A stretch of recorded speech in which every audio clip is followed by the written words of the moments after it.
In Latin, emovere meant to move out, remove, or even agitate. Very different from the way we think of emotions these days. Even the old French word for emotion was émouvoir, which meant to cause a stir or physical agitation. Again, this is very different from the way we think about emotions in today's world.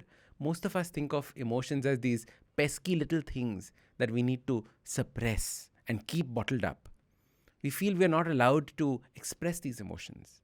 So let's deep dive into what these emotions are and how we can actually use them.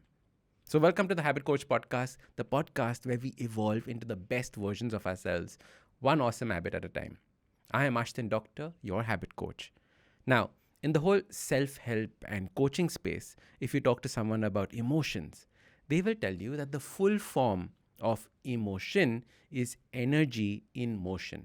It means that the emotion is giving you that energy to move and take action against something. It is the energy that fuels us as human beings, yet we are unaware on how to use it. Instead, we make two big mistakes. The first thing we do is we do not know what emotion we are feeling, and hence we do not know how to express it. So first of all, we have to learn the names of the emotions. And I've done many podcasts on this topic earlier because naming your emotion means that you can do something with this emotion.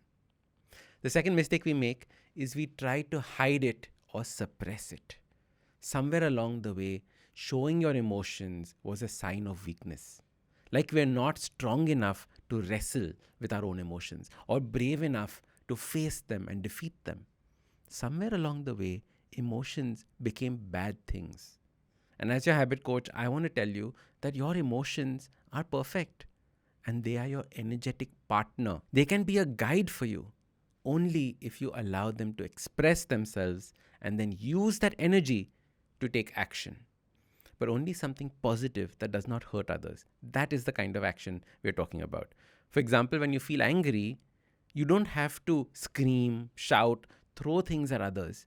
Instead, you have to understand what that positive action is that you can take in that situation. Anger, for example, is a motivation for change. Use anger as a catalyst for positive change. When you're angry about injustice or a personal setback, channel that energy into productive actions like backing a cause or addressing an issue constructively. It can also mean it is time for assertiveness.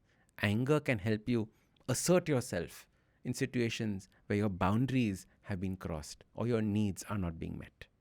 Now, imagine there is sadness. The positive action is self-reflection. When you're sad, take the time to reflect on the source of your sadness and then learn from it. Use it as an opportunity for personal growth and self-improvement. Do not just sit and feel sad. Use it. In fact, sadness can enhance your capacity for empathy. When you have experienced sadness, you are more understanding and compassionate to others who are going through something similar. Now, fear might be pushing you to prepare yourself for challenges and uncertainties. So fear is also a good thing. It can move you to acquire new skills and plan for other contingencies and take steps to mitigate these risks. So instead of being disabled by fear, use it to prepare and learn something new. Remember, most of our fears are of the unknown. So if you can improve your skill sets, there's nothing to fear anymore. Jealousy, on the other hand, encourages self-reflection. It is a signal that you desire something that someone else has. Use it as an opportunity to reflect on your own goals and aspirations and take steps towards them. Use those goals as inspirations instead of letting jealousy consume you. Use it as motivation. Let it inspire you to achieve your own version of success or happiness. So you can see, even these emotions that we call negative emotions are actually here to help us. They are our guides to take positive actions in the world. And the important thing is that we have a choice. We can either let them consume us or we can use them. As your habit coach, I want to see you using your emotions for the better. Let me give you a personal example. I have a very important talk taking place this week, and I just could not sleep peacefully as there was anxiety and it was keeping me awake all night long. All sorts of scenarios were popping up in my head, scary things. I finally jumped out of bed at 4 a.m. I was like, I cannot get any sleep. Might as well just jump out. I meditated for an hour and I spent the next 3 hours working on that presentation. It looked awesome after that. I took action and the anxiety went away. At 8 a.m., I went back to sleep and slept like a baby for the next 2.5 hours. So, in this way, you can see that you can use that anxiety for something good. Because of that anxiety, it pushed me towards completing that presentation and getting things done. As you can see, my anxiety was not a bad thing. It just helps you plan and prepare for future events. So the next time you have an overwhelming emotion, sit and understand what it is and ask yourself what action that you can take from this emotion. Use that energy and give it motion. If you like this episode, don't forget to hit subscribe. Also give us a rating. It really helps with people discovering the podcast. If you like podcasts like this, check out other interesting podcasts on the IVM network.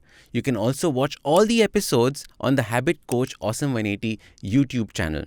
Follow us on social media. We are at IVM Podcasts on Twitter, Facebook, Instagram, LinkedIn, everywhere. You can also reach out to me. I am Ashdin Doc at Twitter and Instagram. You can connect with me on my website, awesome180.com.